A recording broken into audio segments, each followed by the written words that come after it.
To fully understand how the copy and replace function works, it is important to watch the Save As video. Unlike the Save As function, the Copy and Replace function is used to copy and replace a single model at a time, along with its associated drawing. To use this function, you need to open the assembly of interest, select one or more instances of the document you want to replace, and press the Copy and Replace button. The Copy and Replace window shares the same editor as Save As, but with the difference that the document being edited is the one previously selected. The document browser, however, displays the hierarchy of instances rather than the document hierarchy.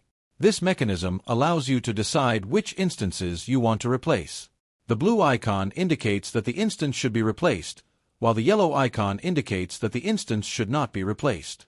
When the function is opened, all instances selected in Inventor's graphic area are set to Replace. The function analyzes the entire starting assembly, searching for all instances of the document to be replaced, and displays them in the browser.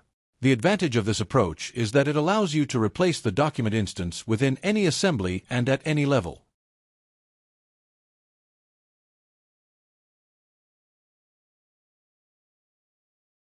In the displayed example, we proceed to copy and replace two instances. We define the new location and name of the model.